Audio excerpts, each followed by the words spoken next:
Quand j'étais un enfant, je suis tombé accidentellement dans une rivière. Après ma chute, tout est devenu noir. Quand j'ai rouvert les yeux, 35 ans s'étaient écoulés. Je me retrouvais au milieu d'un champ de riz, dans un village rural en Chine. Je ne connaissais personne, et les habitants parlaient une langue que je ne comprenais pas. Pris de panique, je me suis évanoui. Les villageois ont contacté l'ambassade des États-Unis. En examinant mes vêtements, ils ont trouvé mon prénom, Jacob, écrit à la main sur une étiquette. Ce qui les a stupéfiés, c'est que j'ai pu écrire l'adresse exacte de ma maison d'enfance, comme si je venais juste de la quitter. On me renvoya peu après aux États-Unis, et on me conduisit devant la maison correspondant à l'adresse que j'avais donnée. Le détective Malik, chargé de l'affaire, n'en revenait pas que cette adresse soit réelle. Il a frappé à la porte. Un vieil homme d'environ 70 ans a ouvert. Malik lui a demandé s'il avait eu un fils disparu. Le vieil homme a répondu que son fils était mort il y a 35 ans. Mais quand il m'a vu, il est resté figé. Sans m'en rendre compte, je prononçai soudain une phrase étrange. Qu'est-ce qui est rouge et vert et qui va à 1 million de km/h? Le vieil homme répondit instinctivement à cette devinette. Puis, après quelques secondes, son visage se transforma. Cette devinette, seul lui et son fils la connaissaient.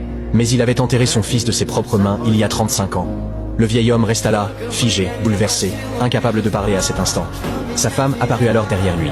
En me voyant, elle éclata en sanglots et me serra dans ses bras, tremblant de douleur et d'amour. Mon oncle, le shérif du village, est arrivé à son tour. Il était furieux, persuadé qu'il s'agissait d'une mauvaise blague, et il a jeté mon certificat de décès devant le détective.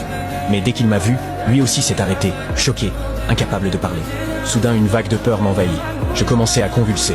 On m'emmena d'urgence à l'hôpital, où je croisais un ancien camarade de classe de mon enfance. Lui était devenu adulte, alors que moi, j'étais resté exactement comme avant. Les médecins commencèrent des examens. Ils ne trouvèrent d'abord aucun pouls. Ils vérifièrent leur matériel, posèrent à nouveau le stéthoscope sur ma poitrine. Cette fois, mes battements se sont révélés normaux. Rien n'avait de sens. Dans la confusion générale, je me suis évadé de l'hôpital.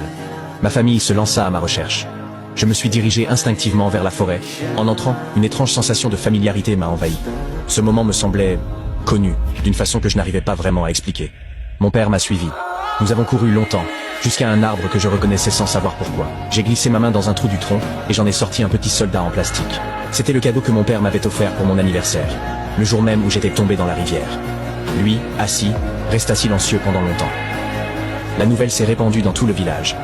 Tout le monde se souvenait de l'accident. Personne n'avait jamais douté que j'étais mort. C'est alors que le détective Malik a pris une décision radicale. Ouvrir mon cercueil. Quand ils soulevèrent enfin le couvercle, la scène qui se révéla à l'intérieur laissa tout le monde sans voix.